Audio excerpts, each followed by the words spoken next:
Spoilers for Arcane Season 2. Viktor is a bad guy, but he's not a bad guy. Welcome back to Villain Review, and today I'm analyzing Viktor from Arcane and giving him a villain score 1 out of 10. Is he a well-written, complex villain, or is he just who the show decides to throw in there as its final villain role to bring the season together? Let's find out. Okay. Let's talk. Our paths diverged long ago.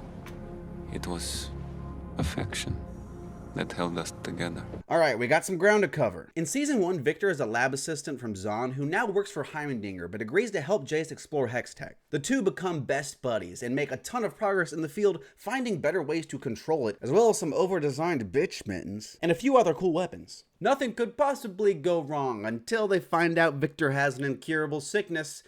I hate when that happens. They also fight about the future of Hex Tech and how to proceed with it, so that's a bummer. There's some trouble in paradise. Viktor then gets the idea of using the Hex Core to cure him, and he does, fusing it with his leg, resulting in him being able to walk without a cane for the first time. Getting the idea to fuse more of his body with the Hex Core, it begins to overpower him, consuming Viktor until he's saved by his lab assistant Skye. She tries to pull Viktor out of the Hex Core but ends up getting disintegrated in the process, her life force finishing Viktor's transformation into almost robot Viktor. Uh-oh though, Jinx is gonna do what Jinx is gonna do. She blows up the Piltover Council. And Viktor, not in good shape. From there, Jayce completely fuses Viktor with the Hex Core to try and save his life, and he does save him, but it brings him back a lot more robot than human. Upset with Jayce, Viktor leaves him, and after discovering he has some new healing powers, he heads down to Zahn, where he starts to develop a cult-like following for his work healing people in the Undercity. I know what you're thinking.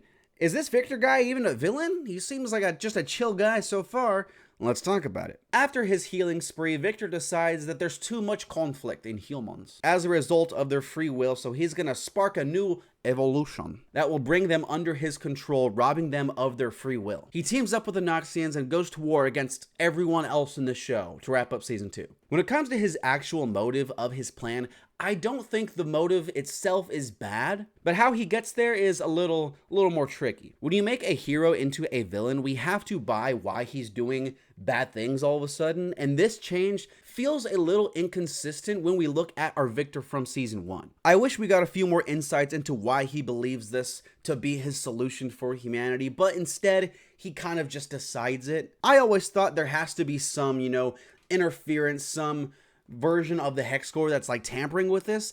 I don't think that's explored enough. It's not horrible, it just feels a little abrupt, and I don't know, just thought it could have been better. Not the combat nature, but the superseded, the final, glorious evolution. Wanting to perfect the human race is something we've seen before in villains, so then the question becomes, is Viktor's version unique or original? It's alright. By far the best part of Viktor's plan and what comes with it is the design of him and his followers, as well as that relationship with Jayce, which persists to be the second best relationship in the show besides Jinx and Vi. Granted, when talking about the design, just everything in the show is designed pretty well. Cosmic, conscious form of Viktor looks really cool, as do his followers and even his final form. Yes, I know he just looks like how he does in the game, but I think in general the design, it complements the character. It's a way to distance himself from humanity physically, as he also does ideology and emotionally. The way we can still see some of those remnants of his past self is by far my favorite thing in this design.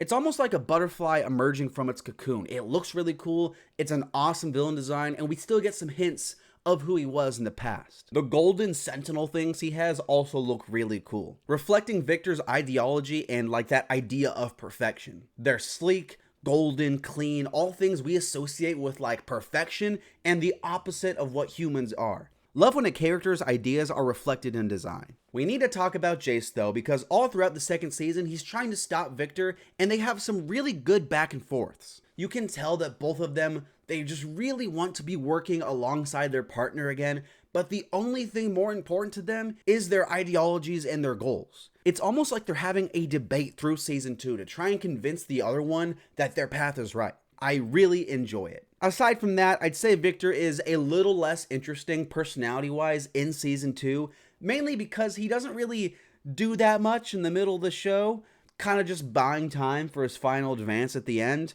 Oh, he's gonna try to heal Vander? Well, that doesn't work. He's getting ready for the final attack. The performance is still really good though, and it makes Viktor feel a little more human even when he's going the opposite direction, because I believe, and for a character that switches up pretty quick, it makes it feel a little better, that transition a little bit smoother, although I wouldn't call it smooth. I am pleased to see you. One of my biggest problems with Arcane Season 2 is the way it balances its different plot lines, because I feel like some advance way too quickly, and then they have to just like peace out for a while to let everyone else catch up. Viktor is unfortunately a victim of this because, like I said earlier, there's not too much for him to do here until the end of the season. There are still some interesting conversations, like him talking to Jinx and Vi, and then his talk with Singed, but these don't strike me as particularly interesting scenes, just interesting conversations. But by the end, the guy is the most important character in the show. But backing up just a little bit, there's two moments I enjoy a lot, and I want to highlight them. Big shock at scenes with him and Jayce. When a Viktor-controlled Salo pulls up on gritty-skinned Jayce, it's a good scene that really establishes where this relationship is gonna go. Viktor has these plans, and Jayce is big time against those plans. And it's probably not gonna get resolved peacefully. Moving on a bit, when he first sends that Sentinel thing to attack Jayce and Mel, fire scene. It's a great fight physically, but as I've mentioned, almost better than the fight is the ideological debate the two are having. Also, these things are incredibly strong, and if it takes that much effort to take down one, holy crap, when we see an army of them later, we are in trouble. But the ending is, of course, the best. Viktor has essentially won at this point, but Jayce refuses to surrender even under Viktor's control. When Viktor asks Jayce why he keeps fighting, Jayce reveals this big bomb that Viktor's future self saved him as a child and told him to help his past self see the error in his thinking, with the fire quote, "There is no prize to perfection, only an end to pursuit." I like his turn back to the good side and how he and Jayce seemingly, work together and sacrifice themselves to save everything. But again, it's not super smooth. He's just given this info and then everything changes. Would have liked to see him struggle with that a bit more, but the ending's still good. It's animated really well. I feel like that's the whole band-aid of everything Arcane. This is maybe not good, but it's animated. It looks beautiful.